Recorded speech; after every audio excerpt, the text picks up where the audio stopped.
Here's our general guidelines and ground rules for the conduct of this conference. Attendance. Make sure to write down your name and complete information neatly and legibly on the designated attendance sheet before the start of the meeting. Observe silence. Switch your mobile devices off or put it on silent mode. Avoid one-on-one side meetings or conversations. Questions and clarifications. Questions and clarifications will be entertained once the facilitator opens the floor. Raise your hand and wait to be recognized by the facilitator. State your name and your company before addressing the question. Questions and/or feedback are encouraged. No contact rule policy.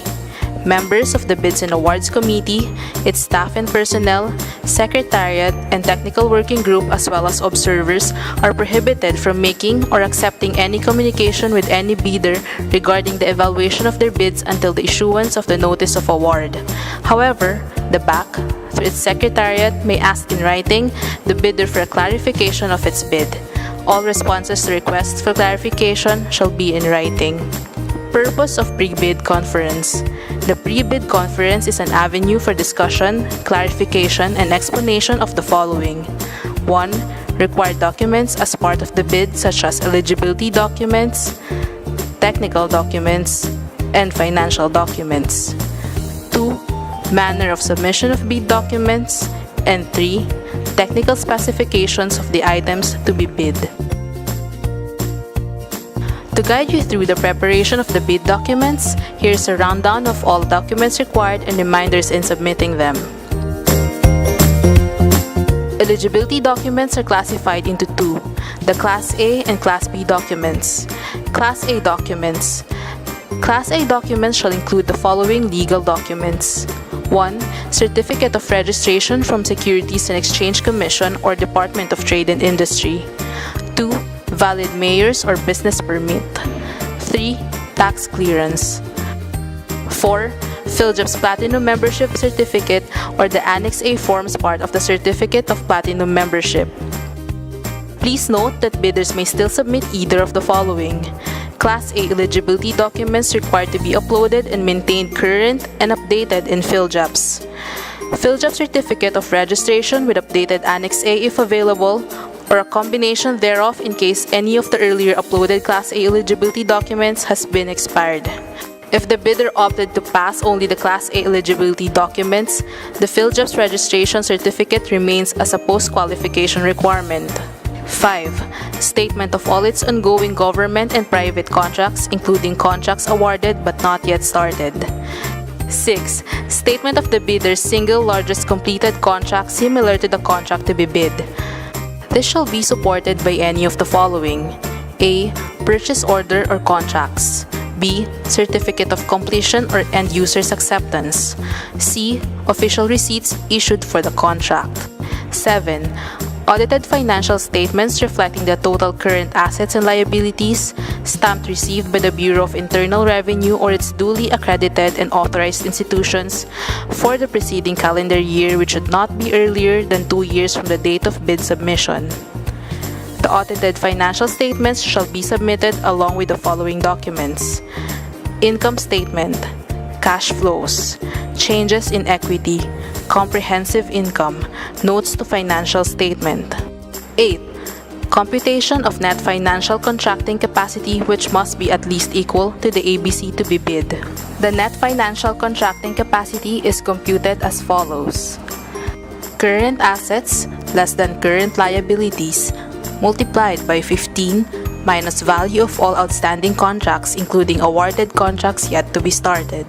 This must be based on the latest audited financial statement. Class B documents in case of a joint venture agreement. Class B documents shall include the following legal documents. A. Valid joint venture agreement or duly notarized statements from all potential joint venture partners. B. PhilJob's Platinum Membership Certificate for each partner of the JVA. C.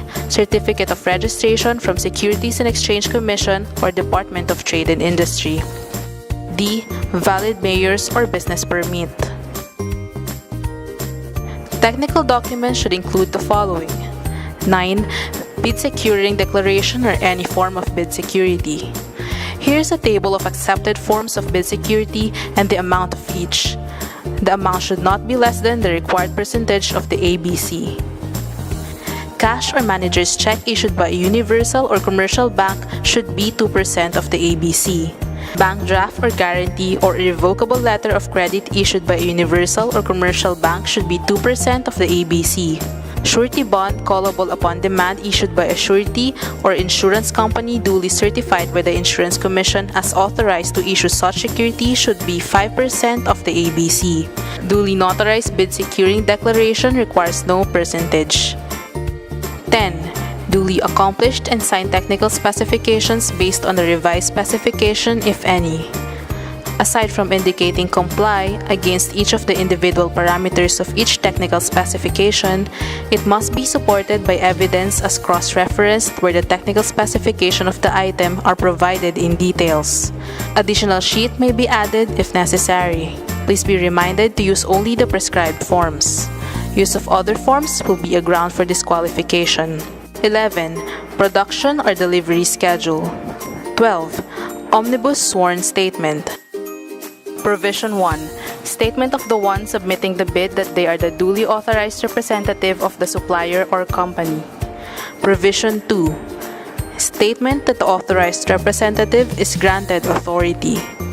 Provision 3. Statement that the company is not blacklisted by the GOP. Provision 4. Statement that all documents are authentic copies of the original, complete, and all are true and correct. Provision 5. Statement that the bidder authorizes the hope to verify all the documents submitted. Provision 6.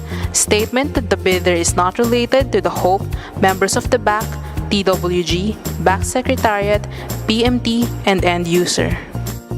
Provision 7. Statement that the bidder is compliant with existing labor laws and standards. Provision 8. Statement that the bidder is responsible for examining bid documents, acknowledging all conditions for contract, making an estimate of facilities available and needed for the contract, and inquiring or securing supplemental or bid bulletins issued. Provision 9. Statement that the bidder did not give or pay any amount to any person or official of the government in relation to procurement projects or activities. All provision must be included in the OSS. Absence of any declaration can be considered as non-compliance and may be a ground for disqualification. Please note that the omnibus sworn statement must be duly notarized. 13. Duly notarized authority of the signatory. There may be instances, depending on the project, that additional requirements will be requested from the bidders. Here is the list of the financial proposal documents. Duly accomplished and signed RITM bid form. Please be reminded to use only the prescribed forms. Use of other forms will be a ground for disqualification. Duly accomplished and signed price schedule. The authorized signatory must sign all pages of the submitted documents. If you have any questions at this point, kindly list them down. We will entertain them at the end of the presentation. Now that all your documents are ready, here is how you should submit your bid proposal to the RITM Bids and Awards Committee. The first folder shall contain the technical component of the bid, including the eligibility requirements under Section 23.1. The second folder shall contain the financial component of the bid. There should be 3 copies each, the original, copy number 1, and copy number 2. Fasten these in the respective folders. Please note that 1. All folders must have table of contents and properly labeled. 2. Each page of the documents must have the initial of the authorized signatory. And 3. Incomplete documents will be a ground for disqualification. Put the 3 sets of folders containing the eligibility and technical documents inside the envelope. Then, properly seal and label it eligibility and technical documents. Put the 3 sets of folders containing the financial proposal document inside the envelope. Then, properly seal and label financial document. The 2 envelopes shall contain the name of the contract to be bid and the name and address of the bidder in capital letters. Address the envelopes to the RITM BAC in accordance with BAC IB clause. There should be specific identification of this bidding process indicated in the BAC IB clause. Put an indication that the envelope should only be opened on the date and time of the opening bids in accordance with ITB clause. Bidders shall submit their bids through their duly authorized representative using forms specified in the bidding documents in 2 separate sealed bid envelopes which shall be submitted simultaneously. Unsealed or unmarked bid envelopes shall be rejected. Submission of any bid proposal beyond the scheduled bid opening may also be rejected. The BAC shall assume no responsibility for the misplacement of the contents of the improperly sealed or marked bid or for its premature opening. Supplemental or bid bulletin is issued for purposes of clarifying or modifying any provision of bidding documents. It is the responsibility of those who have properly secured the bidding documents to inquire and secure supplemental or bid bulletin that RITM BAC will issue. For more details on the requirements, please refer to bid data sheet of the Philippine bidding documents. If you have any questions at this point, kindly list them down. We will entertain them at the end of this presentation. Here's a list of the post-qualification requirements. 1. Latest annual income tax return. 2. Latest business tax return. 3. Certificate of BIR registration or Form 2303. 4. Organizational structure of the company. 5. Valid and current certificate of PhilJobs Platinum registration and membership. There may be instances, depending on the project, that additional requirements will be requested from the bidders. The post-qualification documents should be submitted within 5 calendar days upon receipt by the bidder of the notice to submit the post-qualification documents from the BAC. There should be 3 copies of all required documents, 1 original plus 2 additional copies, signed by the authorized signatory, enclosed in a properly sealed and signed envelope. For more information, please visit the RITM website at ritm.gov.ph. Schedule of opening and submission of bids shall be announced by the facilitator right after this video. If you have any questions, please raise them now.